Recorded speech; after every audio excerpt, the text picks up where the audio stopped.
What would be the impact on your company if you could improve your ability to recruit talent to your organization, particularly in the field?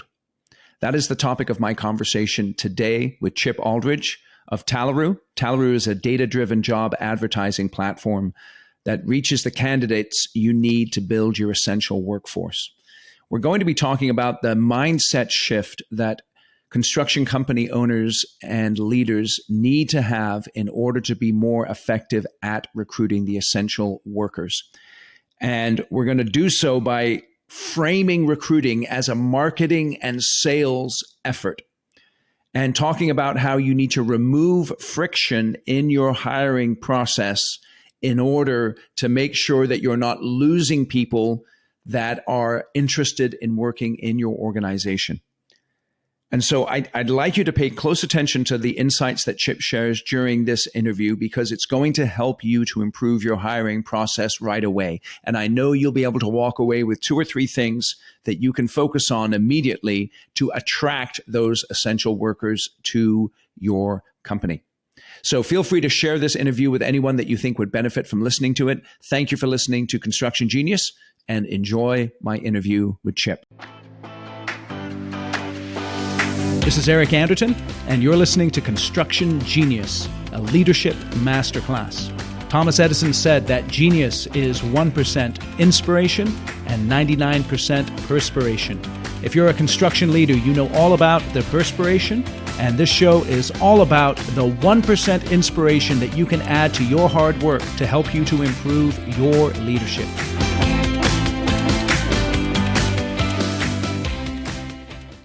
Chip, welcome to Construction Genius. Glad to be here. Thanks for having me. You know, a lot of my clients are building warehouses for Amazon at the moment.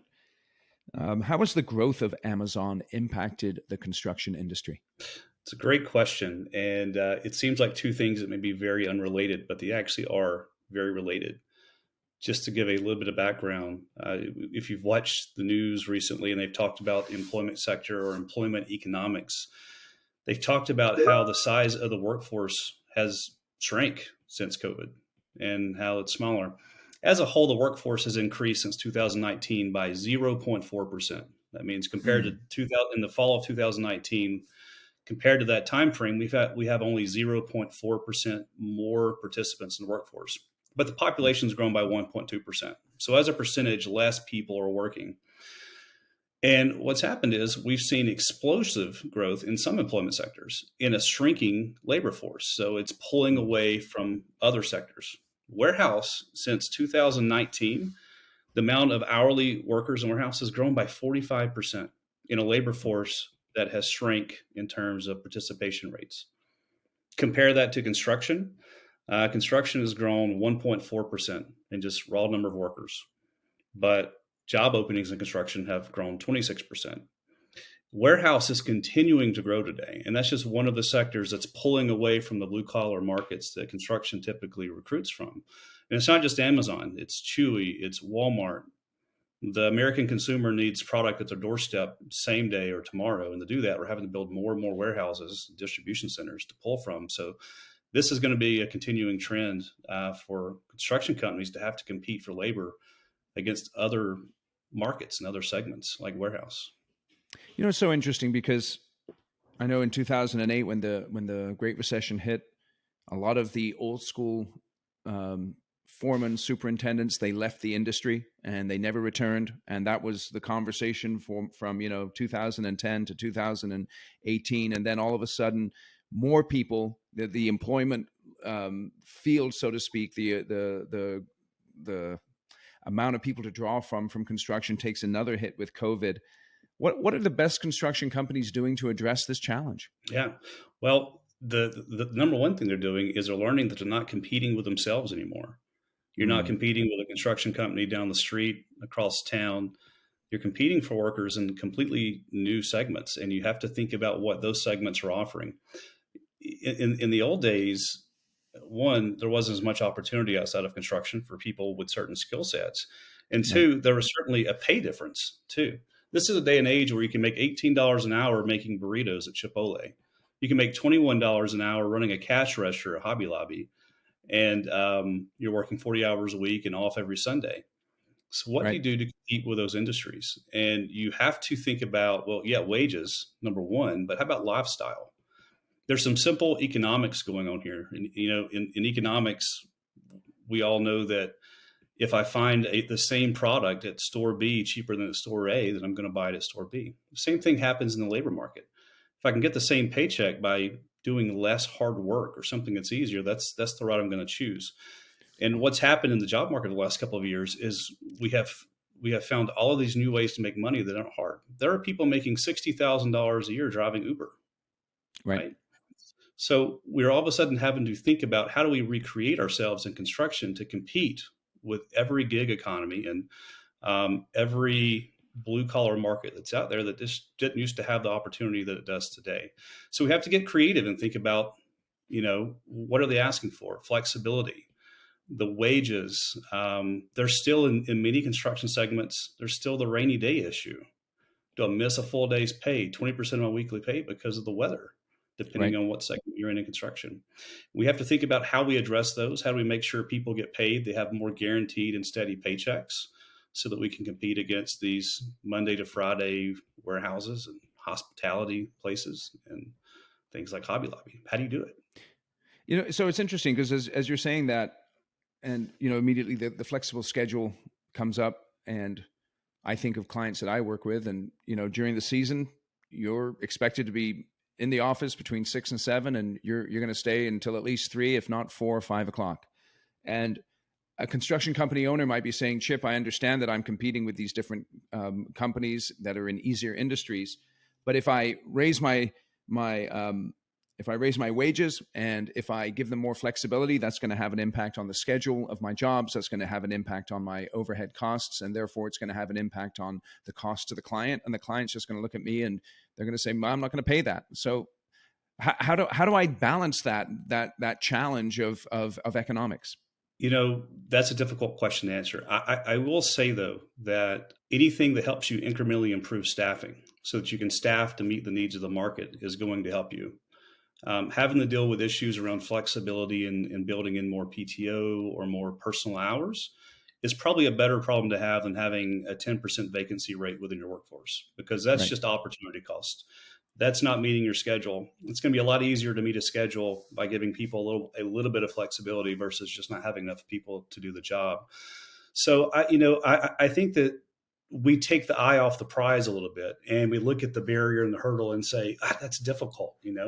I've got to get this job done by next Friday. How do I do that and give people flex time? Well, it's easier to do that than to not have the people to get the job done by next Friday would be the advice I would give.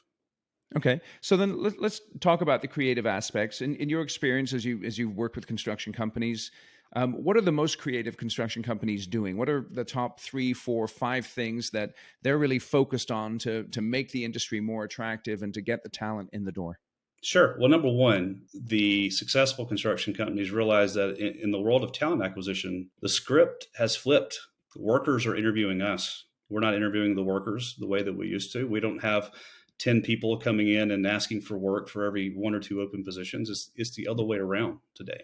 Right. And the top recruiting construction companies realize this, and they try to sell themselves. They're marketing themselves. They're letting the candidate interview them, and they're trying to pitch what they have that differentiates them. They talk about their value prop, and they market to a job candidate a lot like companies market their products to consumers. And that's one interesting thing about the essential worker workspace today is that they behave a lot like a consumer. They're out shopping for the best product for the best price, the same way that the job candidate in these segments are shopping for the best companies with the best pay. And it's getting on board with that and doing outbound marketing and positioning yourself as being the best place to work. The other part of that is eliminating any potential friction point in the process to get recruited or to apply for a job. In the old days, if you're a large company, someone wants to apply for a job, well, you give them a link to this application. They have to a lot of times sign in, create an account, sign in, spend 30 minutes talking about their past work history and answering questions about what was their GPA in school so they can go and work with a hammer on their job site, things that don't matter. And the companies that are performing well today in that regard are They just want basic information, and they want to put you on the phone with a recruiter. That's Hmm. another thing that's been largely missing, right? We have HR departments. We've got one person that answers the phone for all calls in front office. The ones doing it Mm. well have someone designated to recruit. They have a Mm. script. They know what to pitch. They know what to talk about, because you do have to recruit in today's world to be competitive. You can't wait for a candidate to come to you and beg you for work anymore, because there are opportunities all around. So are you recruiting? Are you selling yourself? Are you removing friction points? Are you not making people take 30 or 40 minutes to fill out an application? Those are the important things. One other thing that I'll talk about, and this is more out there on the periphery, but Sure. one of the, on a demographical level, one of the number one, or one of the top participants in the workforce in this industry are the Hispanic population. Hmm. And many American Hispanics, their native language is not English, it's Spanish. Yep. When we're doing job ads, are we advertising to them in Spanish, or are we doing all English ads? They That's may right. be fluent in English, but we have a lot of data that shows that people are more likely to respond to an ad when it's in their native language. And what you'll see is a lot of companies are now doing job ads in Spanish, and they're overperforming in those Hispanic populations on getting labor into their organization, because they're meeting the job candidate on their terms. They're speaking in their language and showing that they're welcoming anyone who wants to come and apply. It's the little things like that that really start to move the needle when you do all of those things well.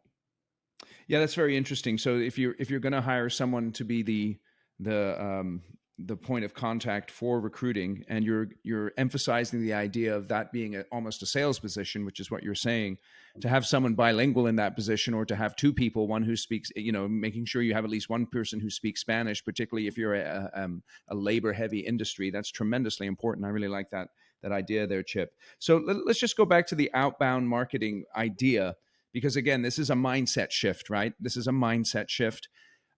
What are the best construction companies doing in terms of their marketing to attract the right people and then to repel the wrong people from their company? Sure. Well, one, you'll see it in their advertising. In today's social media world, advertising is cheap. Creative can be expensive, but the means to get ads out and identify the right people. And what's happening today is you can go out on social media and you can pay a few cents per impression to put your ad in front of relevant people. What So they're let me doing just interrupt you there real quick. Let's in your experience, what are the best social media channels for recruiting? Let's just go labor and then recruiting office work, office, well. like PMs and stuff like that. Yep, it's Meta, so it's Facebook and Instagram. Okay. Uh, about 75% of your potential work candidates that you can go after have an account on Facebook or Instagram. And you can find them with ads that you can make on your laptop and Yep. position yourself in a unique way to just create a name with them so they know who you are. Yep. Yep. And Okay. for companies that have large recruiting budgets, and this is not everyone, but for Sure. companies that have these large budgets who can go out and really put a lot into marketing campaigns, they go after the right person by showing ads that, because they know you can go to work at Hobby Lobby and make $20 an hour, right? Right. But that's not the guy they want.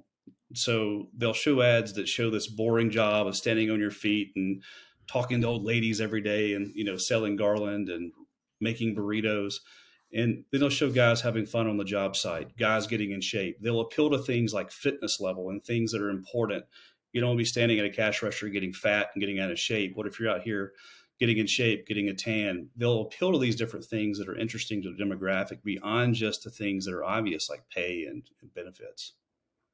That's really interesting, because again, what you have to do here is you have to put yourself in the shoes of the people that you're looking to attract to your organization. You have to frame things in ways that they understand and ways that they can relate to, again, so that you can attract the right people and then repel the wrong people from the organization. Um, Let me just go back to this idea of a single point of contact.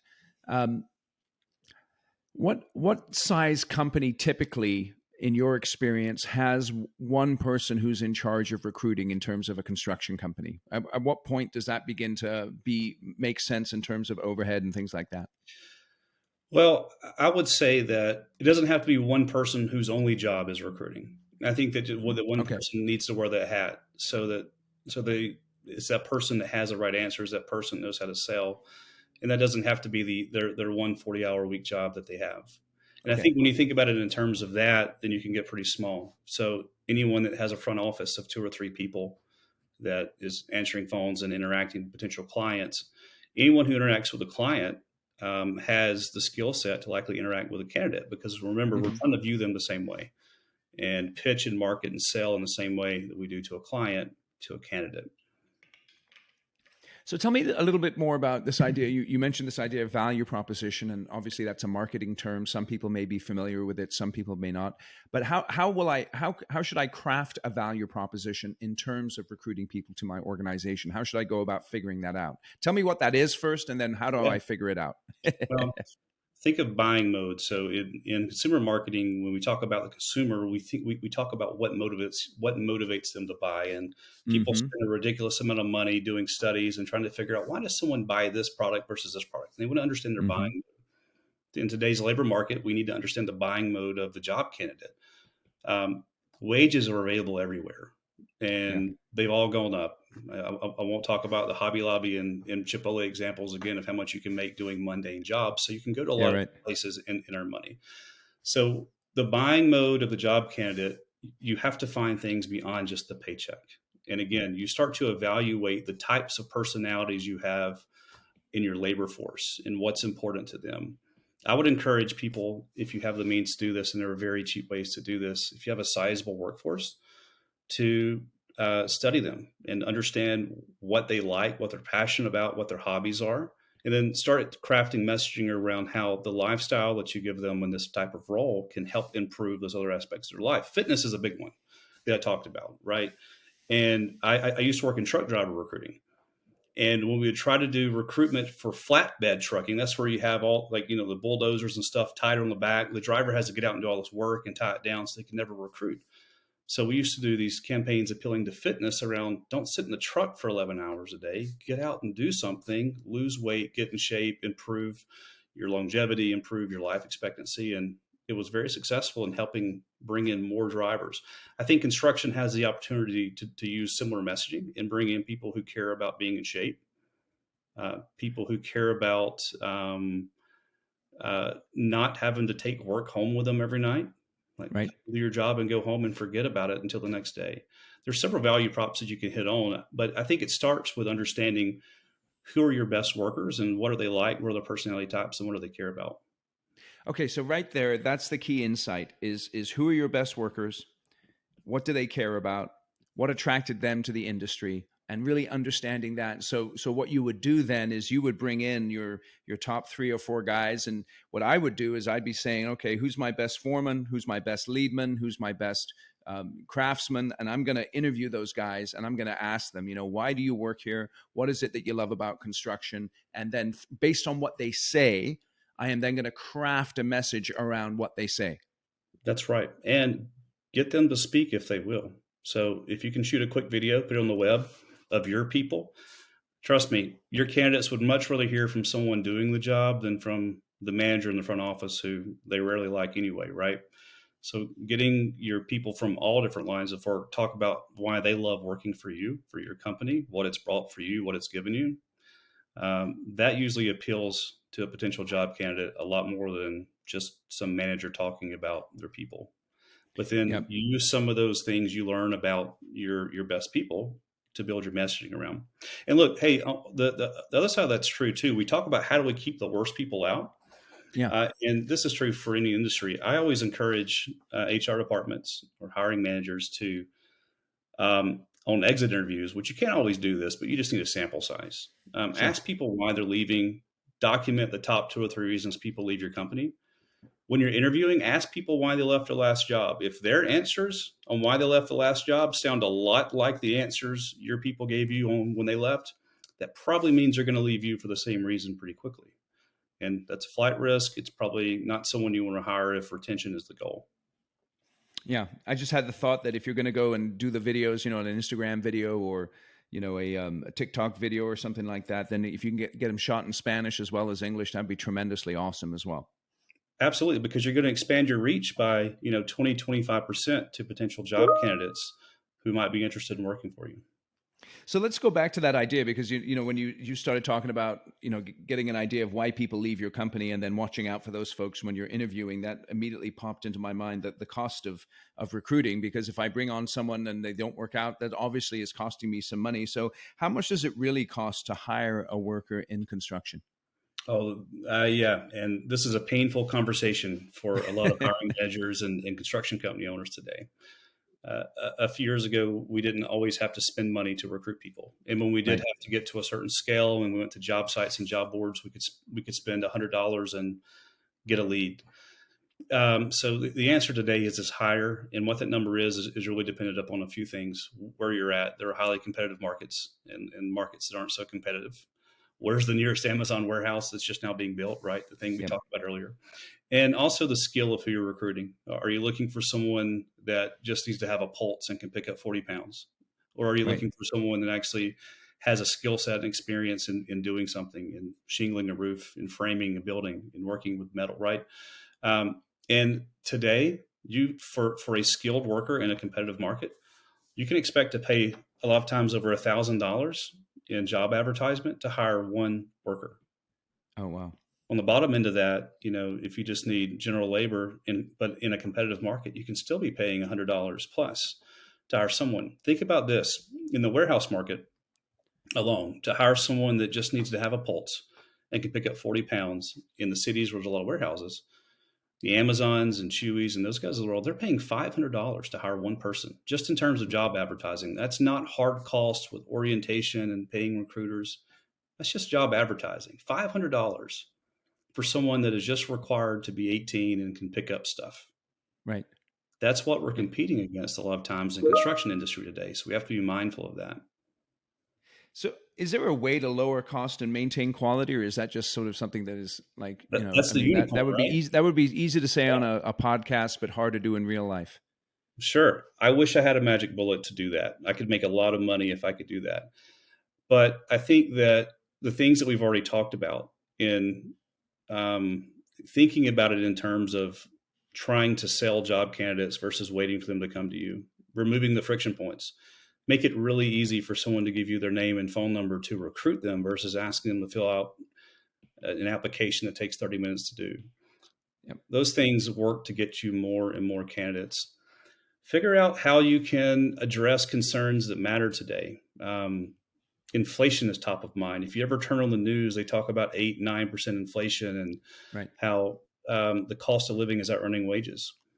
And people ask, well, how do you address that if you can't give out 10% raises? Well, you Right. communicate about it. I think communication is key in talking about things that are concerning.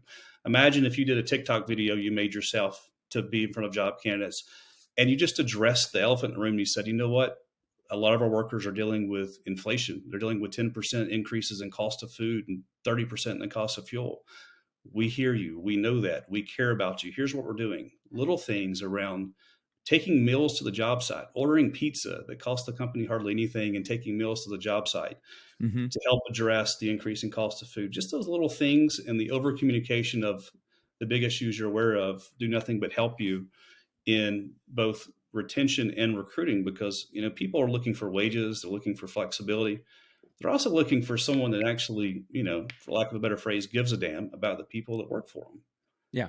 And so, how do we give a damn about the people we work for and make sure that job candidates know that? Okay, that's excellent. Now, let me just hit one more time on this idea of the friction points. What are the main friction points that you see construction companies, allowing in their recruiting process that hinders them? Yeah, it's the application. So small guys, there's a lot of them, and I did a little bit of research on this yesterday just to see how much this still existed. But for a lot of the small guys who actually have an application, it's a PDF that you print off and you scan or fax back. In today's world, trying to print off an application and write all this stuff and send it back, that's just a no go. They're going to bounce every time. Yep. And for the bigger ones, it's the applications that have the login wall where you have to actually create an account, Yep. log into it, and fill out all these different fields. They're going to bounce every time. You need 2 or 3 qualifying questions, and you need their contact information. And the biggest thing is you've got to reach out to them very quickly. Hmm. There's no shelf life in today's world of competition out there. You can't wait 2 or 3 days to reach out to a job candidate. When someone sends you their name and says, "Hey, I'd love to talk," you need to call them within an hour if you can. Every day, every hour it sits there, you're going to lower the likelihood you reach out. Those are friction points that are easy to address. Think about getting someone on the phone to recruit versus getting applicants, and make sure they only have to spend a minute or two to get in contact with you and let you know that they're interested in working with you. That's a key insight right there, particularly for labor workforce is getting on the phone quickly when someone calls. It's I just this whole idea of turning it into a marketing effort, a sales effort, almost a customer service effort. Just like if one of your clients called you with an issue on a job site, and you'd call them right back. Do the Right. same thing when you're recruiting people. Right. And historically, we don't always prioritize that, right? Especially Yep. if you're the person wearing 5 hats, then you're going to talk to Yeah. your clients. You're going to get the job done. You're going to call them back at 8 o'clock at night when they're with their family and they may not answer. Mm-hmm. So we do have to completely rethink that person is an opportunity for a new client, because you can't get the job done without those workers today. And there's a shortage. They're a commodity. And how do I make sure I have enough? Well, you've got to look at them the same way you look at clients. And the That's same great. That's friction you great. remove for your clients, you remove for your job candidates. All right, so let's just summarize here, Chip. And you've been really generous with your time. I'm looking at my recruiting efforts. I'm a construction company owner. Let's say I'm emphasizing the field, because that's what we've been really emphasizing in this discussion. And I want to improve my field recruitment 1, 2, 3, 4, 5% in the next 90 days. Give us 3 action items, and feel free to summarize some of the stuff that you've already said that I need to take right away to improve my recruiting efforts. Sure. I'll summarize 2 of the things that I already said, and I'll give you a third category that's a little bit new. Cool. So, number one, market your company to the Yep. job candidate the same way you market to a client. Mm-hmm. Cheap things or things that are free, do Facebook videos, TikTok videos, market your company. Reduce friction. Make sure it's really easy for someone to get in contact with you. That Mm-hmm. it's not hard. That if someone calls, you can answer. If someone emails, you can reply quickly. And if there's an application process, make sure it's 5, 6, 8 fields and no longer than that. And the third one that we haven't talked about is weaponize your current workers to be your recruiters. Mm-hmm. In some industries, it's very common now to pay referral fees, and they can be quite lucrative. Imagine if you were paying a $500 bonus to every employee who brought in a new laborer. Yep. Imagine if you paid them $500 when they brought them in, and $500 if they stayed for 6 months. So there's a retention bonus associated with too. If you've got 10 workers, then all of a sudden you've increased your outreach tenfold by weaponizing them. And the referrals are worth it, because even if $500 is more, and that's an arbitrary number, but let's say it's Yep. 500. Even if that's more than what it would typically cost to bring in someone, that 500 is also paying for retention. For Yep. those current workers who are dealing with things like inflation, that things we talked about earlier, if you could put more money in their pocket, that's only going to help you retain workers at the same time you're recruiting workers as well. Excellent. Excellent. So, Chip, I'm interested. Tell us a little bit about Talroo and what you guys do with construction companies. Yeah, Talroo is the second largest job search engine on the web. We Hmm. power 2 billion job searches every single month.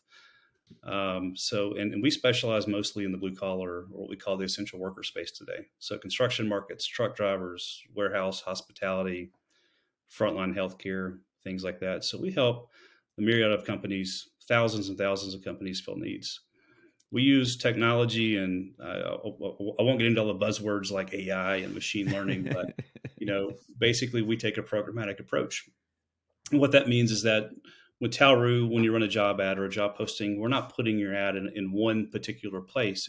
It's across the web in thousands of places on thousands of job search sites. So we like to say that we put your job ad in front of the high intent job seeker wherever he is, at the right place at the right time.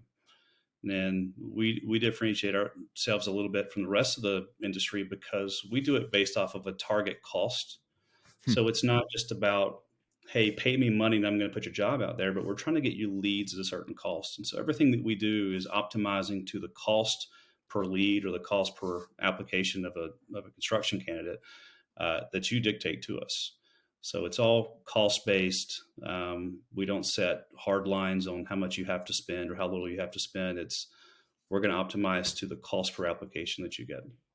So let me ask you about that real quick. So, if let's say I'm a construction company and I really don't know what my cost is or what it should be. How do you help someone figure that out? Sure. I've got great benchmark data. We have an insights report that shows by region, by the city you're in, how many job searchers are there looking for construction labor in your market in each given month? What are the trends? Is it going up or down? How many job postings are there? Is it going up or down? And I also have what the average cost per leads are, or cost per applications are in each of those markets. So we can start with benchmark data and assess from there. Sometimes we'll look at things a little more detailed and say, well, how competitive are you? Are you paying more than everyone else or less or kind of in the middle?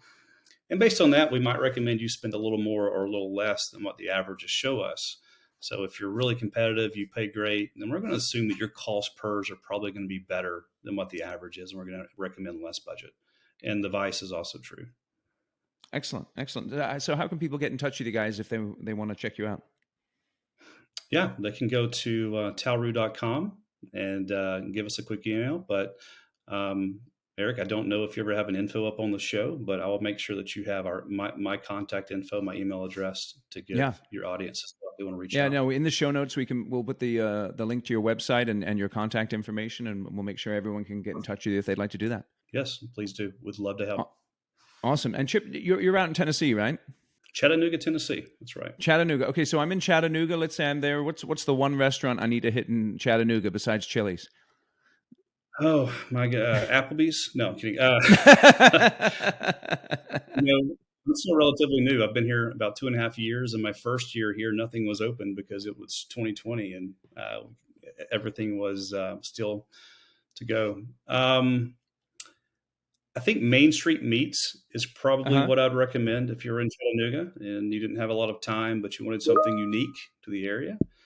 They're a butcher shop and a restaurant. So the cut of meat you get was literally cut by a butcher a few minutes before. It's incredibly fresh, homemade, excellent food, and right in downtown in the restaurant and bar district. Beautiful. I just pulled up the website. We'll put a link in the show notes if you happen to be in Chattanooga. Check out Main Street Meats.